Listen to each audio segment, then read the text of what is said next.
Hello students. आज हम देखने जा रहे हैं उत्तराखंड का बजट, जो कि आपकी आगामी सभी उत्तराखंड की परीक्षाओं के लिए बहुत ही महत्वपूर्ण रहेगा। यहाँ से आप डायरेक्टली एग्जाम में 3 से 4 क्वेश्चंस आपके एग्जाम में बनेंगे।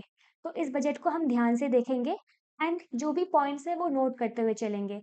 आपको इसका पीडीएफ हमारे टेलीग्राम चैनल या फिर आप इस नंबर पे आप मैसेज कर सकते हैं। वहां से आपको इसका पीडीएफ भी मिल जाएगा। तो जो आपका उत्तराखंड का बजट है वो 9 मार्च 2026 को आपके मुख्यमंत्री पुष्कर सिंह धामी ने प्रस्तुत किया था। जो आपका साइज ऑफ उत्तराखंड इकोनॉमी यानी कि जीएसडीपी का अमाउंट रखा गया है 3.81 लाख करोड़। आपका जीएसडीपी का अमाउंट कितना है? आपका 3.81 लाख करोड़। उसके बाद आपका बजट साइज 1,11,703.21 करोड़ रहा है। आपका कितना रहा है बजट साइज? 1,11,703.21 करोड़। उसके बाद आपका जो बजट के आकार में जो वृद्धि हुई है, इंक्रीज इन बजट साइज कितना हुआ है आपका? 10.41%। वहीं जो आपकी जेंडर बजट का अलॉटमेंट किया गया है, कितना अलॉटमेंट गया है, कितने पैसों का अलॉटमेंट वो किया गया है? 19,692.02 करोड़ का। जेंडर बजट बेसिकली आपकी वुमेन से रिलेटेड जो भी स्कीम्स में अलॉटमेंट किया गया है उसको बोलते हैं जेंडर बजट। तो उसका अलॉटमेंट 19,692.02 करोड़ किया गया है। आपका जीएसडीपी ग्रोथ रेट देखा गया है 7.23% फॉर 2025-2026। जो आपकी पर कैपिटा इनकम है, जो आपकी प्रति व्यक्ति आय है स्टेट की, वो रही है 2,73,921। कितनी? 2,73,921। वहीं पे आपकी जो भारत की प्रति व्यक्ति आय है उसका आंकड़ा भी आप ध्यान रखेंगे। कितनी है भारत की प्रति व्यक्ति आय? 2,19,575। कितना? 2,19,575। तो ये ध्यान रखेंगे कि जो उत्तराखंड की प्रति व्यक्ति आय है वो भारत की प्रति व्यक्ति आय से ज्यादा है। उसके बाद जो आपका फिस्कल डेफिसिट राजकोषीय घाटा कितना है? जो वर्ष 2026-27 के लिए अनुमानित है वो है आपका 2.94%। वहीं आपका ईयर 2025-26 में क्या था? 2.79%। तो ये आप परसेंट ध्यान रखेंगे कि आपका ईयर 2026-27 के लिए अनुमानित फिस्कल डेफिसिट कितना है? 2.94%। वहीं 2025-26 के लिए कितना था? आपका 2.79%। उसके बाद हम देखेंगे कि बजट एलोकेशन, कि आपका बजट का आवंटन कितना कितना हुआ है, टोटल बजट में से कितना कितना प्रतिशत मिला गया है। तो हम लोग 3 बिंदुओं पे ध्यान देंगे। वुमेन एंड चाइल्ड डेवलपमेंट के लिए आपके टोटल बजट में से 17.62% का अलॉटमेंट किया गया है वुमेन एंड चाइल्ड डेवलपमेंट की स्कीम्स के लिए।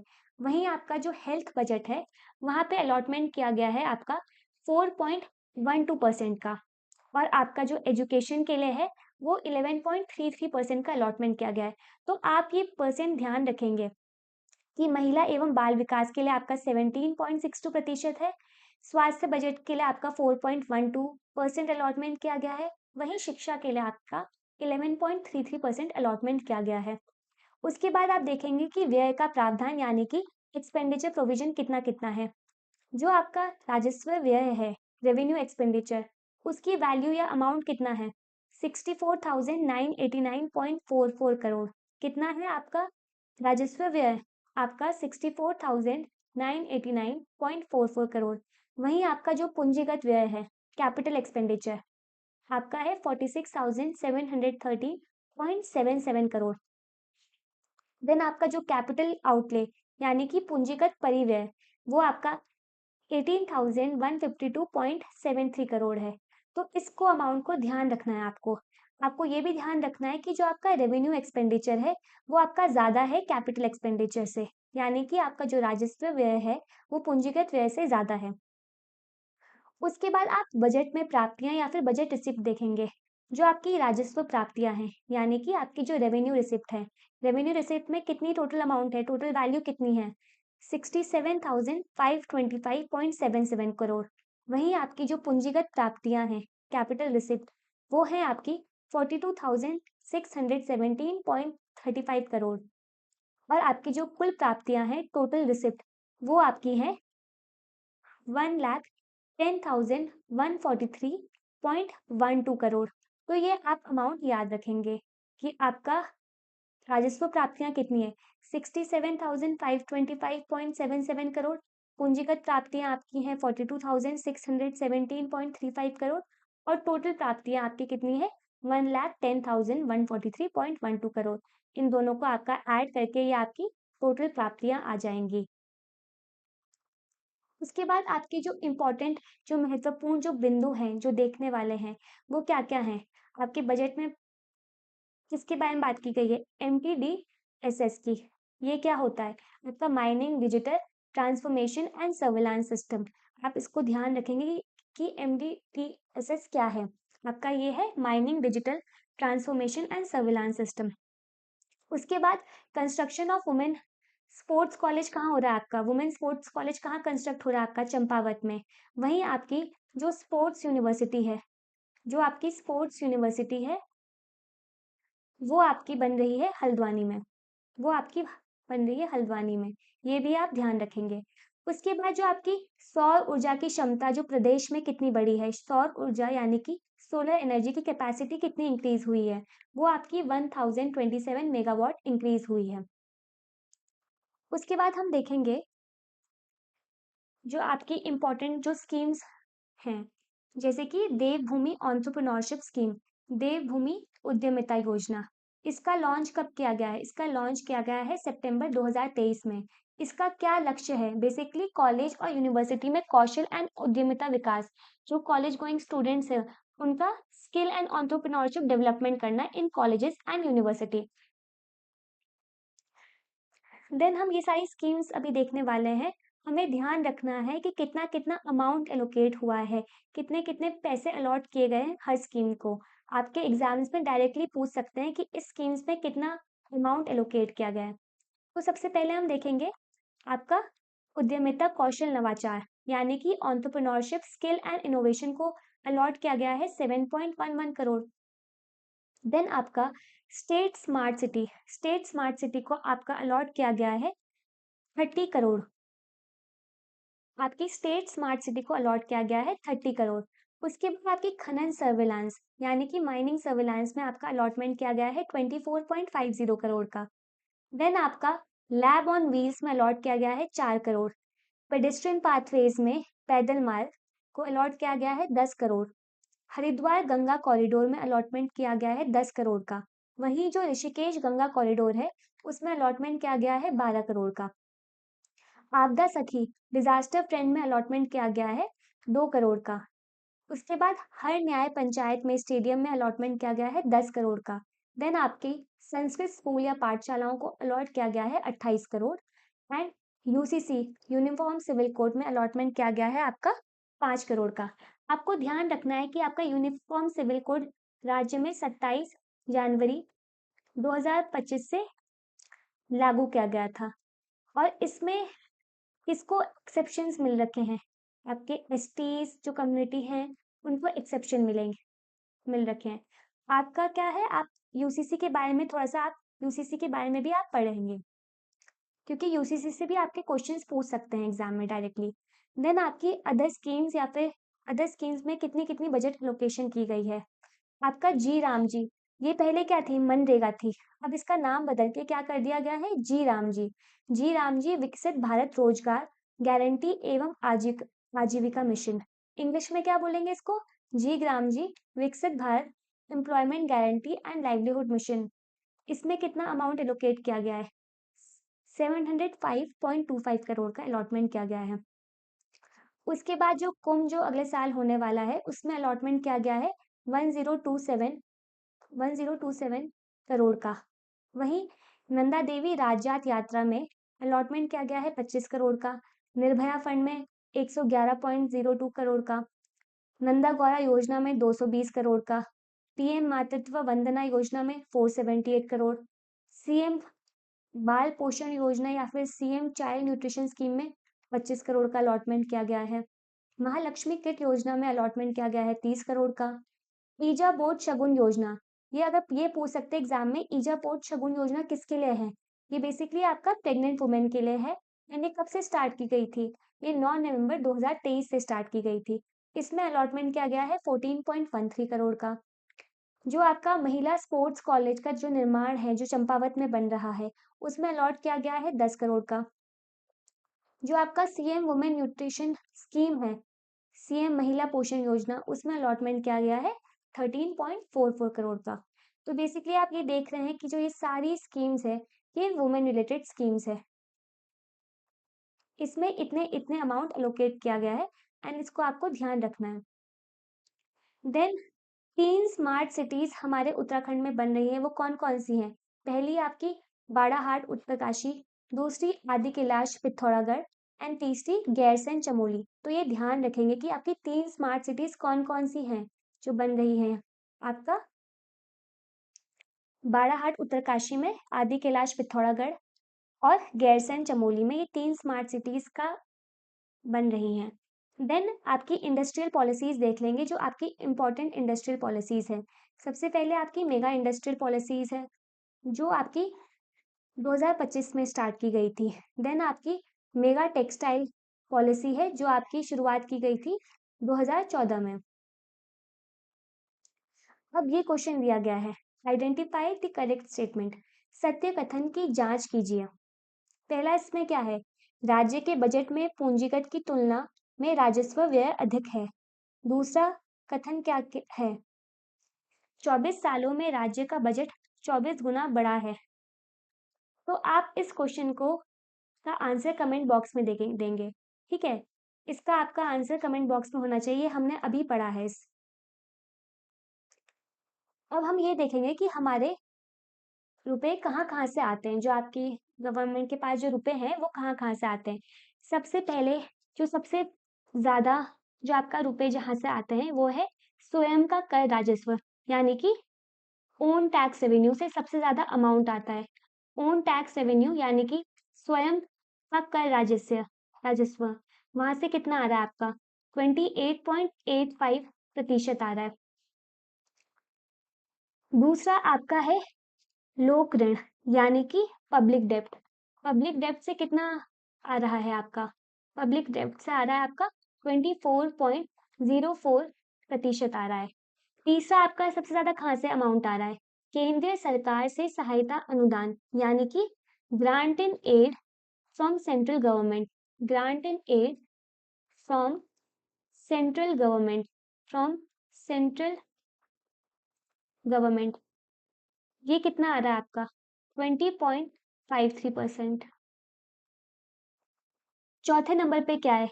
चौथे नंबर पे आपका है केंद्रीय करों में राज्यांश, यहां से आ रहा है पैसा, यानी कि state share in central tax. State share in central tax, यहां से कितना आ रहा है आपका? यहां से आपका आ रहा है 19.39%। उसके बाद आपका आ रहा है पैसा करेक्टर राजस्व, यानी कि नॉन टैक्स रेवेन्यू से। नॉन टैक्स रेवेन्यू से आपका आ रहा है 6.35%। देन आपका पैसा जो आ रहा है वो है लोक लेखा शुद्ध, यानी कि पब्लिक अकाउंट। पब्लिक अकाउंट से आपका पैसा जो आ रहा है वो है 0.75%। देन आपका आ रहा है लास्ट, जहां से आपका पैसा आ रहा है ऋणों एवं अग्रिम की वसूली, यानी कि recovery of loans and advances, यानी कि recovery of loans and advances. यहाँ से कितना आ रहा है आपका? यहाँ से आपका 0.03% आ रहा है। आप ध्यान रखेंगे कि सबसे ज्यादा पैसा आपका कहाँ से आ रहा है? स्वयं का कर राजस्व, यानी कि ओन टैक्स रेवेन्यू 28.85%। दूसरा नंबर आपका लोक ऋण, यानी कि पब्लिक डेब्ट 24.04%। तीसरा कहाँ से आ रहा है आपका सबसे ज्यादा पैसा? तीसरा आ रहा है आपका केंद्र सरकार से राज्य सहायता अनुदान, यानी कि grant in aid from central government 20.53%।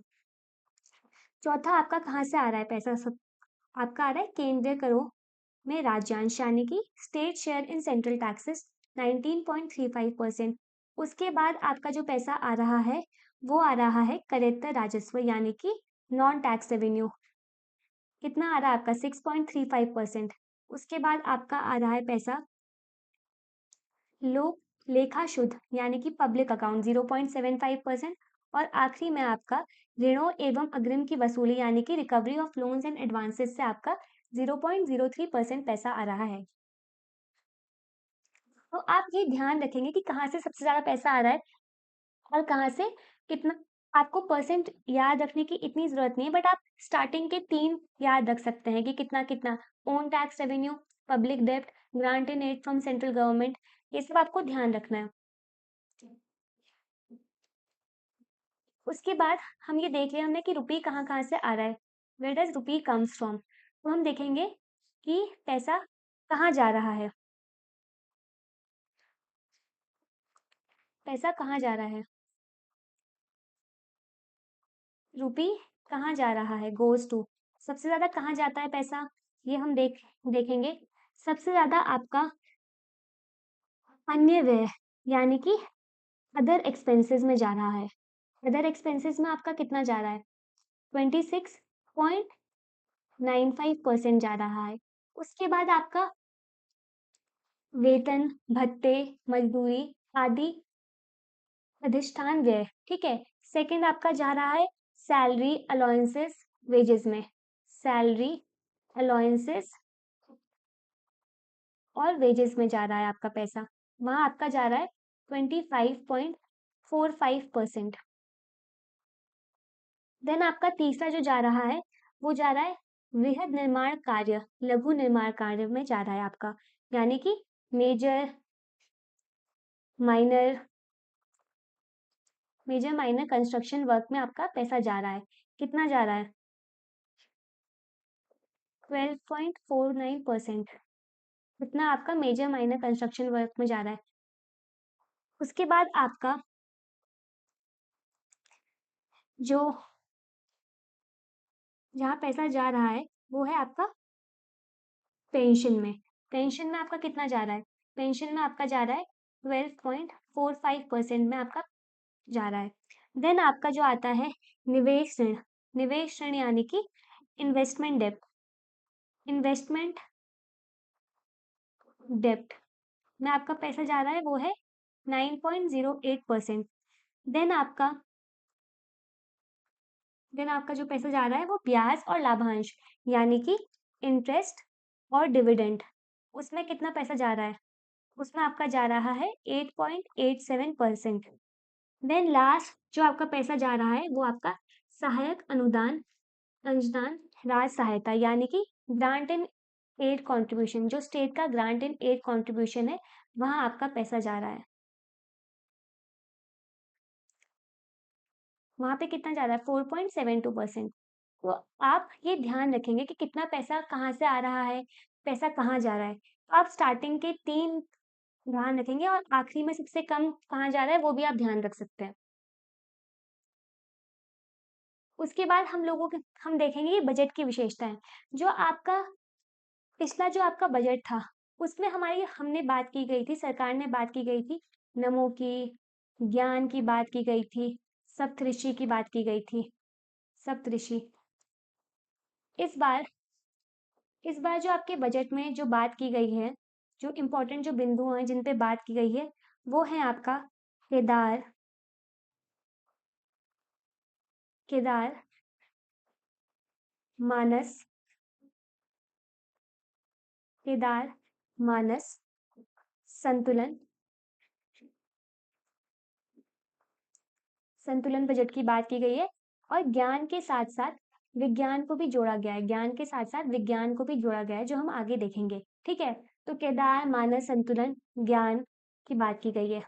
तो हम देखेंगे कि बजट की क्या क्या विशेषताएं हैं। नया परिवेश, जो आपका केदार है, केदार में के किसके लिए है, के से है कौशल विकास। अब हम इसको इंग्लिश में नहीं देखेंगे क्योंकि अगर इंग्लिश में देखेंगे तो उसका अल्फाबेट ही चेंज हो जाएंगे। जैसे कि कौशल विकास में होलिस्टिक डेवलपमेंट, तो ये क्या हो रहा है, अक्षर ही उसके चेंज हो जा रहे हैं। तो हम इसको हिंदी में ही पढ़ेंगे। तो के से क्या है कौशल विकास, ई से आपका इकोलॉजी संवर्धन, बी से धरोहर संरक्षण, ए से अवसंरचना निर्माण, आर से रिवर्स माइग्रेशन। तो ये ध्यान रखेंगे कि के से क्या है, कौशल विकास है, ई से आपका इकोलॉजी संवर्धन है, डी से आपका धरोहर संरक्षण है, ए से अवसंरचना निर्माण, आर से रिवर्स माइग्रेशन। उसके बाद मानस, मानस का हम देखेंगे कि एम से क्या लिखा है, एम से मंगलकारी, ए से अवसरयुक्त, एन से नवोन्मेषी, ए से आध्यात्मिक एंड एस से सांस्कृतिक गतिविधियां। तो ये हम ध्यान रखेंगे कि क्या क्या लिखा गया है। एम से क्या है, एम से मंगलकारी, ए से अवसरयुक्त, एन से नवोन्मेषी, ए से आध्यात्मिक, एस से सांस्कृतिक गतिविधियां। अब जो बजट के मुख्य बिंदु हैं, बेसिकली आपकी जो संतुलन बजट की बात की गई है, तो क्या क्या लिखा गया है। इससे है आपका समावेशी विकास, समावेशी विकास यानी कि होलिस्टिक डेवलपमेंट। अब हम इसको जो आपका अक्षर है उसी के हिसाब से देखेंगे। एस से आपके समावेशी विकास, ए से आपकी आत्मनिर्भर, एन से आपका नई सोच, टी से आपका तीव्र विकास, यू से उन्नत गांव एवं शहर, एल से लोक सहभागिता, ए से आर्थिक शक्ति, एन से न्यायपूर्ण व्यवस्था। तो ये ध्यान रखेंगे कि संतुलन में क्या क्या है। एस से आपका समावेशी विकास के बारे में बात की गई है, ए से आपका आत्मनिर्भर के बारे में बात की गई है, एन से नई सोच, टी से तीव्र विकास, यू से उन्नत गांव एवं शहर, एल से लोक सहभागिता, ए से आर्थिक शक्ति और एन से न्यायपूर्ण व्यवस्था। अब हम देख लेंगे कि ज्ञान, जो आपका ज्ञान है, आपका ज्ञान बेसिकली गरीब कल्याण, वाई से युवा, ए से अन्नदाता, एन से नारी सशक्तिकरण के बारे में बात किया गया है। ज्ञान के साथ साथ आपका विज्ञान भी जोड़ दिया गया है, ज्ञान के साथ साथ आपका विज्ञान भी जोड़ दिया गया है, तो आप इसको लिख लेंगे अलग से। ज्ञान के साथ साथ आपका विज्ञान भी जोड़ दिया गया है। तो विज्ञान में क्या है, वी से आपका वैल्यू बेस्ड, वैल्यू बेस्ड यानी कि मूल्य आधारित, यानी कि मूल्य आधारित।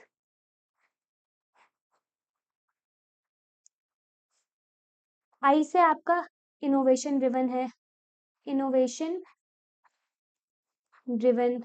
हिंदी में से क्या कहेंगे, हिंदी में से कहेंगे नवाचार संचालित, नवाचार संचालित।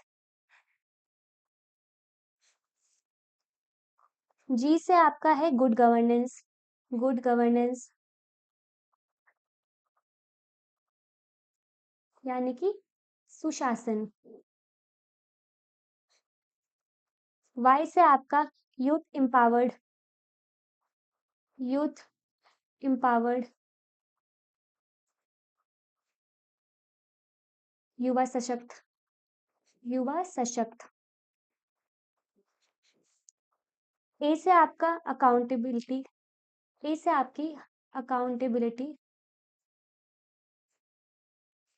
यानी कि जवाबदेही, जवाबदेही। और एन से आपका नया उत्तराखंड। तो ज्ञान के साथ साथ विज्ञान को भी जोड़ दिया गया है। तो विज्ञान का आप ध्यान रखेंगे कि वी से वैल्यू बेस्ड, आई से इनोवेशन ड्रिवन, जी से गुड गवर्नेंस, वाई से यूथ एम्पावर्ड, ए से अकाउंटेबिलिटी, एन से नया उत्तराखंड। अब जो आपकी राज्य की अर्थव्यवस्था है, यानी कि राज्य का सकल घरेलू जो उत्पाद है, स्टेट जीएसडीपी का कितना है वर्ष 2024-25 में 3,47,000 करोड़ था। वहीं वर्ष 2025-26 में कितना हो गया है, 3,81,000 करोड़। ठीक है, तो ये ध्यान रखेंगे कि 2025-26 में कितना आपका स्टेट का जीएसडीपी है, 3,81,000 करोड़। और आपका 2024-25 में कितना था, 3,47,000 करोड़। ये आपका बहुत इंपॉर्टेंट आ जाता है कि आपका राज्य गठन के पश्चात राज्य की अर्थव्यवस्था के घटकों में कितना परिवर्तन रहा है। तो प्राथमिक क्षेत्र यानी कि प्राइमरी सेक्टर, द्वितीय क्षेत्र सेकेंडरी सेक्टर, तृतीय क्षेत्र टर्शरी सेक्टर। तो ये आपका डायरेक्ट एग्जाम में पूछा जा सकता है कि कितना कितना कंट्रीब्यूशन है।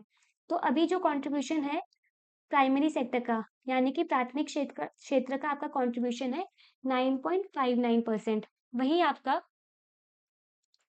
द्वितीय क्षेत्र यानी कि सेकेंडरी सेक्टर का कंट्रीब्यूशन है 39.95%। और आपका तृतीय क्षेत्र यानी कि टर्शरी सेक्टर का कंट्रीब्यूशन है 50.46%। जो आपका जब राज्य गठन हुआ था तब आपका कितना था कंट्रीब्यूशन प्राइमरी सेक्टर का? 30.99%, सेकेंडरी का आपका 18.55% एंड टर्शरी का 50.46%। आपकी बाकी आंकड़े भी आप देख लेंगे। 2011-12 के भी आंकड़े इंपॉर्टेंट है। 2011-12 के भी आपके आंकड़े इंपॉर्टेंट होते हैं एग्जाम्स में। एंड आप 2008-9 के भी आंकड़े देख लेंगे, क्योंकि एग्जाम में आपका कुछ भी पूछ सकते हैं। 2001 के भी आपके आंकड़े पूछे गए हैं। तो ये जो आपको ये हमने पूरा बजट देख लिया है। एंड इस बजट से आपका आपने अगर ये वीडियो पूरी एंड तक देखी है, आपको एग्जाम में भी डायरेक्ट क्वेश्चंस मिलेंगे यहाँ से। तो अगर आपको इसका पीडीएफ चाहिए तो आप हमारे चैनल में, टेलीग्राम चैनल में जुड़ सकते हैं और वहां से आपको इसका पीडीएफ मिल जाएगा। और आप यहाँ पे इस नंबर पे कॉल भी कर सकते हैं। एंड अगर आपको वीडियो पसंद आया हो तो वीडियो को लाइक करें और चैनल को सब्सक्राइब जरूर करें। Thank you.